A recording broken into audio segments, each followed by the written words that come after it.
Corruption of the Torah. A while ago, a Muslim brother forwarded a message he found on a Jewish net which attempted to prove the corruption of the Quran. The post attempted to show that Muslims are commanded in the Quran to kill all non-Muslims and force them into Islam. A knowledgeable scholar of Islam, one who knows the context within which each verse was revealed, would be able to refute these claims quite simply. However, I have decided that it is necessary to provide Muslims with the weapons they need to counter such attacks in order to not allow them to force us to always be on the defensive, but rather, be able to effectively launch an effective devastating offensive strike at them as well when they try such games. First, a word of caution: the information I am about to provide is to be used to respond to them respectfully and calmly. A person possessing the truth does not need arrogance. Allah has placed us on this earth to guide mankind to His deen. This includes the Jews. We should wish for them the same guidance we wish for ourselves. We should not be so quick to call for death and destruction until all avenues of dua and calm rational reasoning have been exhausted. Allah says, "And do not argue with the people of the Scripture except in a way that is best, except for those who commit injustice among them, and say, we believe in that which has been revealed to us and revealed to you. And our God and your God is one, and we are Muslims, in submission to Him." Al-Ankabut 29:46. The people of the book includes Jews. Remember that, even though Allah has told us of the hatred they hide in their hearts, He has not commanded us to hate and kill every single Jew we meet simply because he is a Jew. We are better than that. We serve a higher purpose. For this reason, I am going to provide a very devastating argument against them in order to assist them in seeing the corruption of their forefathers and see how their God is even yet trying to save them and guide them to Islam. I cannot emphasize this point enough. Please be respectful and receptive. Be willing to take abuse and respond with kindness. If one of them were to be guided, it will be to your benefit. It will take some time for you to read and digest the following proof, but once you have done so, no Jew will, inshallah, of course, ever be able to respond to you. Note: please forward this message to all Islamic nets you may have access to so that they may benefit from it. Now the proof. Did mankind tamper with the Old Testament? So for their breaking of the covenant we cursed them and made their hearts hardened. They distort words from their proper places, i.e., usages, and have forgotten a portion of that of which they were reminded in the Torah concerning the coming of Prophet Muhammad, and you will still observe deceit among them. Except a few of them, but pardon them and overlook their misdeeds. Indeed, Allah loves the doers of good. Al-Ma'idah 5:13. O Messenger, let them not grieve you who hasten into disbelief of those who say, we believe with their mouths, but their hearts believe not, and from among the Jews. They are avid listeners to falsehood, listening to another people who have not come to you. They had not attended the Prophet's gatherings or heard his words. They distort words beyond their proper places, i.e., usages, saying, if you are given this, the legal ruling desired by them, take it. But if you are not given it, then beware. But he for whom Allah intends fitna, the meaning here is misbelief, misconception, or self-delusion as a result of one's own refusal of truth. Never will you possess power to do for him a thing against Allah.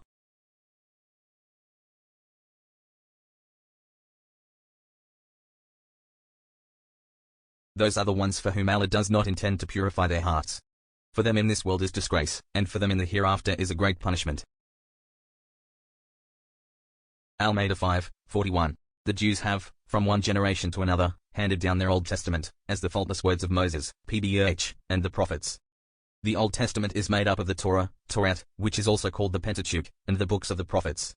The Torah consists of the first 5 books of the Old Testament. They are believed by the Jews to have been written by Moses, Pbh. These 5 books are Genesis, Exodus, Leviticus, Numbers, and Deuteronomy. After the Christians decided to incorporate the Old Testament into their Bible, they began to study these books in great detail. For countless ages, the only book of history available to Christians and Jews was the Old Testament. When someone wanted to know what happened in the past, they would go back and study the Old Testament to find the answer. New theories about history literally lived and died by their conformance to what the Old Testament taught. Then the discrepancies began to be noticed. Once mankind began to study the Old in detail, comparing the various passages which referred to the same topic in order to obtain as much detail as possible, they began to notice conflicting accounts of many matters as well as other problems. For instance, in the 11th century, it was noticed that the list of Edomite kings in Genesis 36 names kings who lived long after Moses was dead. Then people began to notice such statements as to this day something is true, which implies that the author was looking back at these matters through history and has seen that they have endured. After this, it was noticed that in the beginning verses of the odd manuscripts, Deuteronomy says, these are the words that Moses spoke to the children of Israel across the Jordan. They noticed that the words across the Jordan refers to people who are on the opposite side of the Jordan River to the author. But the alleged author, Moses himself, was never supposed to have been in Israel in his life. It was also noticed that Moses speaks in detail in Deuteronomy 34:5-10 about how he died and where he was buried. Moses also calls himself the most humble man on earth in Numbers 19:3. Would the most humble man on earth call himself the most humble man on earth? In Deuteronomy 34:10 we read, "And there arose not a prophet since in Israel like unto Moses." This also implies that the author was looking back at Moses through history a long time after Moses' death. Now the floodgates were opened and countless other discrepancies began to show up. In the beginning, it was claimed that Moses wrote the Pentateuch, 5 books of Moses, and anyone contesting this fact would be severely punished or worse. However, when these matters started to become well known, it became necessary to find explanations. For example, the first explanation presented for the verses referring to the death of Moses was that Moses, PBH, had written his books, but that later prophets, as well as inspired scribes, who could also be considered prophets, had later on added on a couple of lines here and there. In this manner the text remained 1004 the inspiration of God. This explanation, however, did not stand up to scrutiny because the style and literary characteristics of the verses are the same throughout. For instance, the verses which describe the death and burial of Moses exhibit the same literary characteristics as the verses before and after them. Thus, they must have been written by the same person.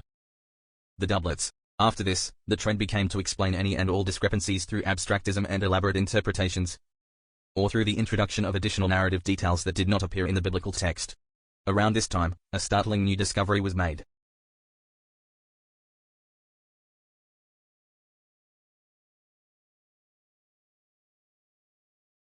It was noticed that the stories in the 5 books of Moses were made up of doublets. A doublet is a case of one story being told twice. Even in the English translation of the Bible, the doublets are noticeable. These doublets have been masterfully intertwined so that they become one narrative.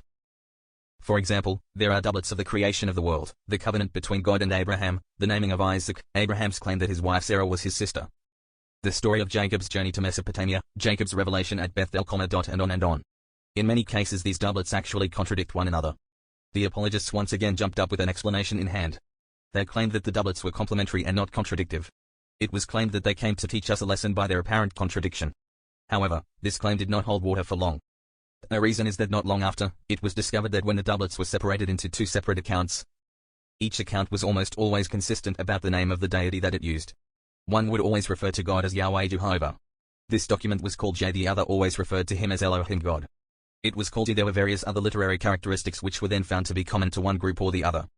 It became obvious that someone had taken 2 separate accounts of the ministry of Moses, PBH, cut them up, and then woven them together quite masterfully so that their actions would not be discovered until countless centuries later. Once this startling discovery was made, the Old Testament was once again placed under the scrutiny of scholars, and it was discovered that the Pentateuch was not made up of 2 major source documents but 4. It was discovered that some stories were not only doublets, but triplets. Additional literary characteristics were identified for these documents. The third source was called P, for priestly, and the fourth D, for Deuteronomy. In the end it was concluded that the first 4 books of Moses were the result of the merging of 3 separate accounts which were called J, E, and P. And the book of Deuteronomy was found to be a separate account which was called D. The person, or persons, who collected and intertwined these sources was called the redactor. Let us have a look at an example of these doublets from Genesis 6:5 to 8:29. The Jehovah J text is in regular type, the priestly P in capitals. Genesis 6. Genesis 6:5 And God saw that the wickedness of man was great in the earth, and that every imagination of the thoughts of his heart was only evil continually. Genesis 6:6 And it repented the Lord that he had made man on the earth, and it grieved him at his heart. Genesis 6:7 And the Lord said, I will destroy man whom I have created from the face of the earth, both man, and beast, and the creeping thing, and the fowls of the air. For it repenteth me that I have made them. Genesis 6:8 But Noah found grace in the eyes of the Lord. Genesis 6:9 These are the generations of Noah. Noah was a just man and perfect in his generations, and Noah walked with God. Genesis 6:10 And Noah begat 3 sons, Shem, Ham, and Japheth. Genesis 6:11 The earth also was corrupt before God, and the earth was filled with violence. Genesis 6:19 And God looked upon the earth, and, behold, it was corrupt, for all flesh had corrupted his way upon the earth. Genesis 6:13 And God said unto Noah, The end of all flesh is come before me, for the earth is filled with violence through them, and, behold, I will desire them with the earth. Genesis 6:14 Make thee an ark of gopher wood rooms shalt thou make in the ark, and shalt pitch it within and without with pitch.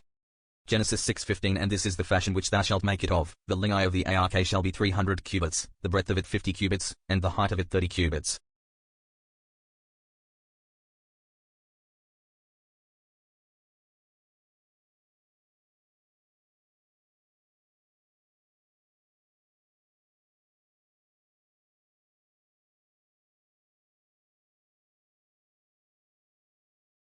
Genesis 6:16 A window shalt thou make to the ark, and in a cubit shalt thou finish it above, and the door of the ark shalt thou set in the side thereof. With lower, second, and third stories shalt thou make it.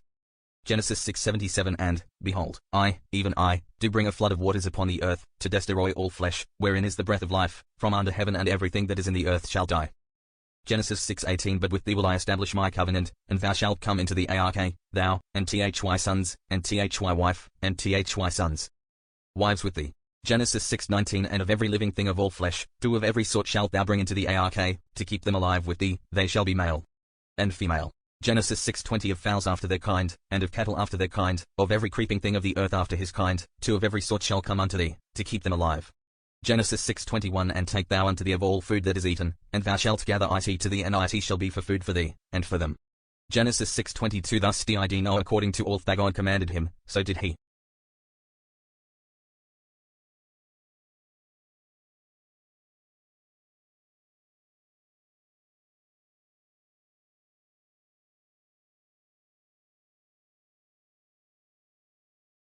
Genesis 7. Genesis 7:1 And the Lord said unto Noah, Come thou and all thy house into the ark, for thee have I seen righteous before me in this generation. Genesis 7:2 Of every clean beast thou shalt take to thee by sevens, the male and his female, and of beasts that are not clean by 2, the male and his female. Genesis 7:3 Of fowls also of the air by sevens, the male and the female, to keep seed alive upon the face of all the earth. Genesis 7:4 For yet 7 days, and I will cause it to rain upon the earth 40 days and 40 nights, and every living substance that I have made will I destroy from off the face of the earth. Genesis 7:5 And Noah did according unto all that the Lord commanded him. Genesis 7:6 And Noah was 600 years old when the flood of waters was upon the earth. Genesis 7:7 And Noah went in, and his sons, and his wife, and his sons' wives with him, into the ark, because of the waters of the flood. Genesis 7:8 Of clean beasts, and of beasts that are not clean, and of fowls, and of everything that creepeth upon the earth. Genesis 7:9 There went in 2 and 2 unto Noah into the ark, the male and the female, as God had commanded Noah. Genesis 7:10 And it came to pass after 7 days, that the waters of the flood were upon the earth. Genesis 7:1 In the 600th year of Noah's life, in the 2nd month, the 17th day of the month, the same day were all the fountains of the great deep broken up, and the windows of heaven were opened. Genesis 7:19 And the rain was upon the earth 40 days and 40 nights. Genesis 7:13 In the selfsame day entered Noah, and Shem, and Ham, and Japheth, the sons of Noah, and Noah's wife, and the 3 wives of his sons with them, into the ark. Genesis 7:14 They, and every beast after his kind, and all the cattle after their kind, and every creeping thing that creepeth upon the earth after his kind, and every fowl after his kind, every bird of every sort. Genesis 7:15 And they went in unto Noah into the ark, 2 and 2 of all flesh, wherein is the breath of life. Genesis 7:16 And they that went in male and female of all flesh, as God had commanded him, and the Lord shut him in. Genesis 7:17 And the flood was 40 days upon the earth, and the waters increased, and bare up the ark, and it was lifted up above the earth. Genesis 7:18 And the waters prevailed, and were increased greatly upon the earth, and the ark went upon the face of the waters. Genesis 7:19 And the waters prevailed exceedingly upon the earth, and all the high hills, that were under the whole heaven, were covered. Genesis 7:90 15 cubits upward did the waters prevail, and the mountains were covered. Genesis 7:21 And all flesh died that moved upon the earth, both of fowl, and of cattle, and of beast, and of every creeping thing that creepeth upon the earth, and every man.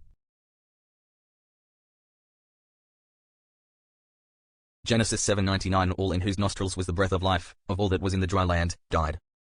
Genesis 7:93 And every living substance was destroyed which was upon the face of the ground, both man, and cattle, and the creeping things, and the fowl of the heaven. And they were destroyed from the earth, and Noah only remained alive, and they that were with him in the ark. Genesis 7:24 And the waters prevailed upon the earth 150 days. Genesis 8. Genesis 8:1 And God remembered Noah, and every living thing, and all the cattle that was with him in the ark, and God made a wind to pass over the earth, and the waters assuaged.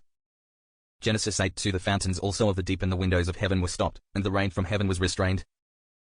Genesis 8:3 And the waters returned from off the earth continually, and after the end of the 150 days the waters were abated. Genesis 8:4 And the ark rested in the 7th month, on the 17th day of the month, upon the mountains of Ararat. Genesis 8:5 And the waters decreased continually until the 10th month, in the 10th month, on the 1st day of the month, were the tops of the mountains seen. Genesis 8:6 And it came to pass at the end of 40 days, that Noah opened the window of the ark which he had made. Genesis 8:7 And he sent forth the raven, which went forth to and fro, until the waters were dried up from off the earth. Genesis 8:8 Also he sent forth a dove from him, to see if the waters were abated from off the face of the ground. Genesis 8:9 But the dove found Noah for the sole of her foot, and she returned unto him into the ark, for the waters were on the face of the whole earth.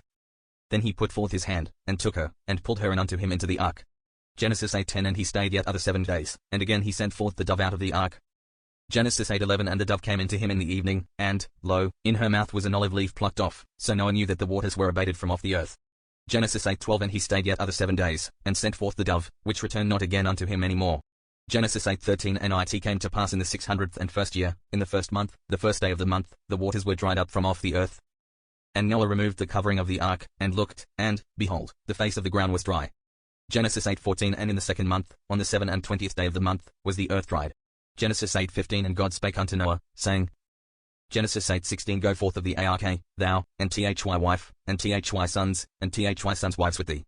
Genesis 8:17 Bring forth with thee every living thing that is with thee, of all flesh, both of fowl, and of cattle, and of every creeping thing that creepeth upon the earth, that they may breed abundantly in the earth, and be fruitful, and multiply upon the earth.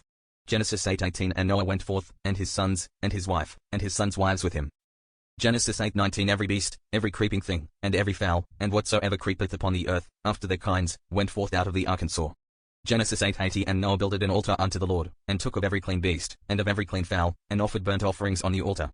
Genesis 8:21 And the Lord smelled a sweet savour, and the Lord said in his heart, I will not again curse the ground any more for man's sake, for the imagination of man's heart is evil from his youth. Neither will I again smite any more everything living, as I have done. Genesis 8:99 While the earth remaineth, seedtime and harvest, and cold and heat, and summer and winter, and day and night shall not cease.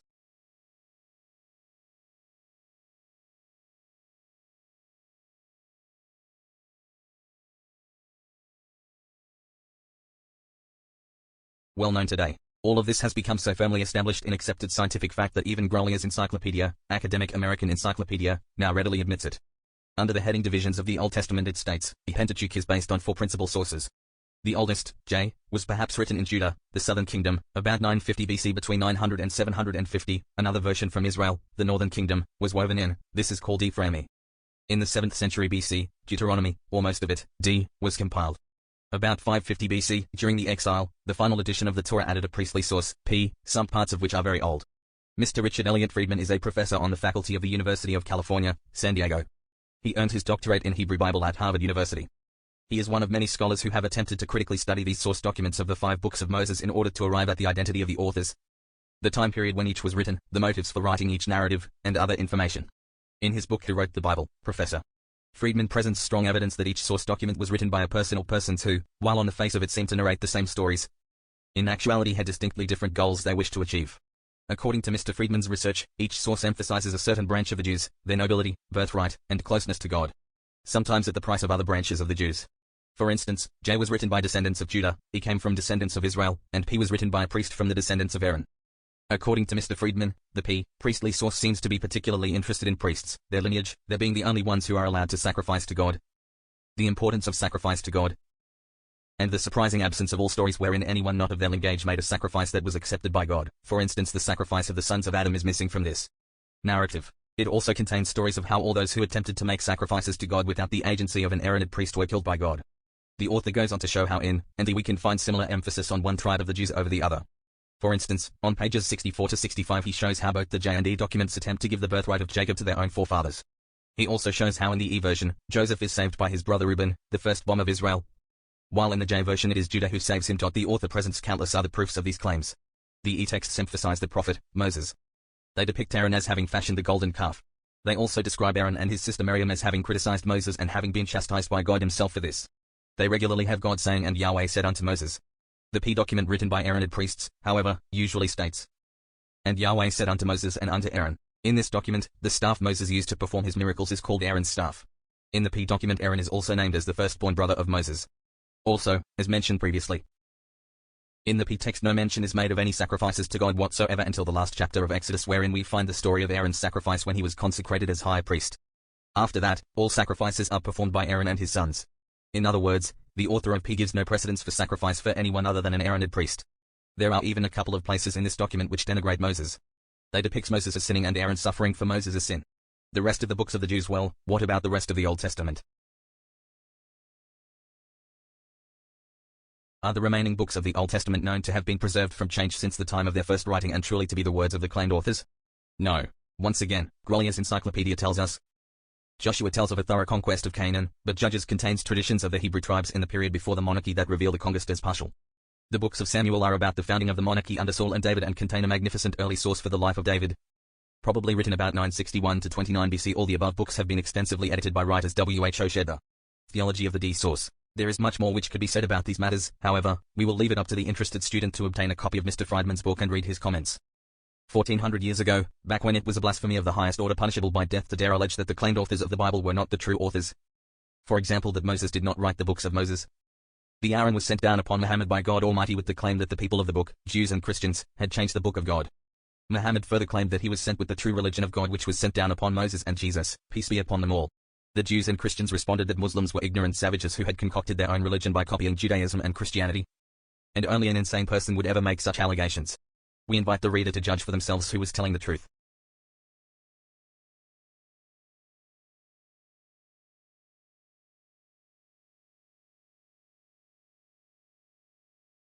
The books of the Christians. Is all of this restricted to the Old Testament? No. Christian scholars today call the Gospels of Matthew, Mark, and Luke the synoptic, one-eyed Gospels. This is because they all seem to have had access to a common source document they were working from when they wrote their Gospels. This source document is called Q. Now they are beginning to recognize that the alleged authors are not the true authors, see chapters 3.1 and 3.2. Similarly, countless verses of the Gospel of John, as well as other historical discrepancies, also go to show that John did not write the Gospel of John. Some scholars are now beginning to suspect that Q may indeed be the Gospel of Barnabas. It is much larger than the others, by all measures it is an authentic Gospel, see chapter 11.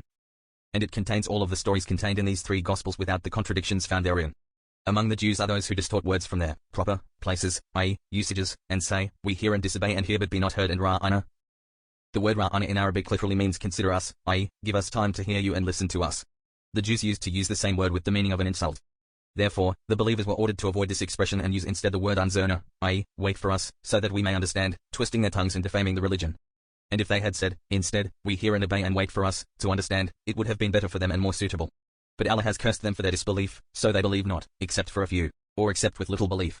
So woe i.e., death and destruction, to those who write the scripture with their own hands, then say, this is from Allah, in order to exchange it for a small price.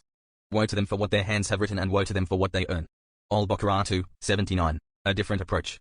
Specific contradictions in the books of the Jews. Al-Baqarah 2, 79. A different approach. Specific contradictions in the books of the Jews.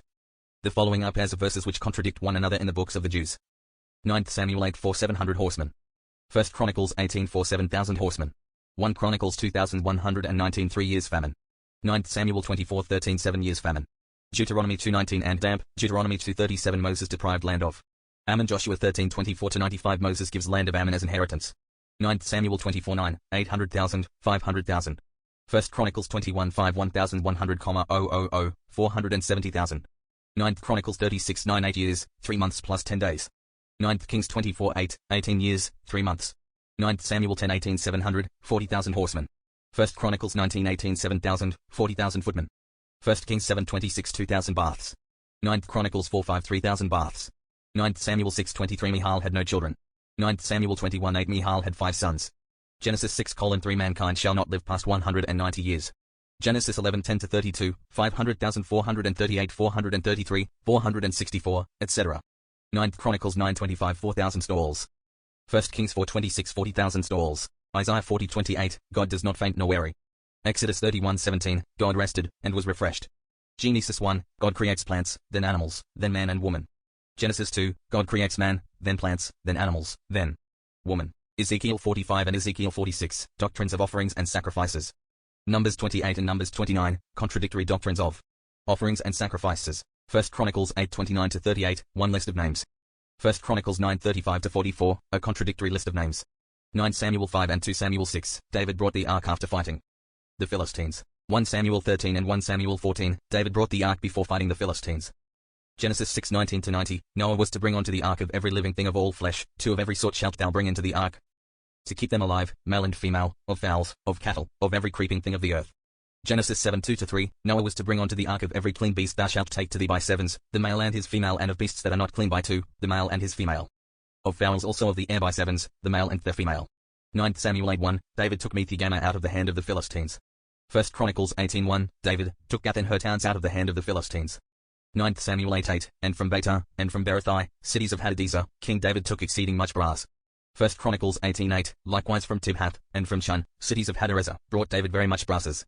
9 Samuel 810, then Tuah sent Joram his son unto King David. 1 Chronicles 18:10, he sent Hadoram his son to King David. 9 Samuel 8:19, of Syria, and of Moab, and of the children of Ammon, and of the Philistines, and of Amalek. 1 Chronicles 18:11, from Edom, and from Moab, and from the children of Ammon, and from the Philistines, and from Amalek. 9 Samuel 8:13, and David gat him a name when he returned from smiting of the Syrians in the valley of Salt, being 18,000 men. 1 Chronicles 18:13, and he put garrisons in Edom, and all the Edomites became David's servants. 9 Samuel 8:17, and Sariah was the scribe. 1 Chronicles 18:16, and Shavsha was scribe. 1 Kings 15:33-16-6, in the 3rd year of Asa king of Judah began Baasha the son of Ahijah to reign over all Israel in Tirzah, 24 years. So Baasha slept with his fathers, and was buried in Tirzah. 3-24, 97. 9 Chronicles 161, in the 36th year of the reign of Asa, Baasha king of Israel came up against Judah. But he died in the 27th year. Was he resurrected? So how did he invade Judah 10 years after his death? Ezra 9:6, 9819. Nehemiah 7:11, 2818. Ezra 9:8, 945. Nehemiah 7:13, 845.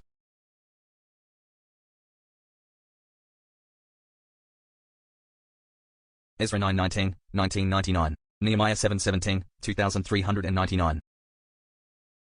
Ezra 9:15, 454. Nehemiah 7:90, 655. Ezra 9:19, 993. Nehemiah 7:99, 398. Ezra 9:98, 9293. Nehemiah 7:39, 193.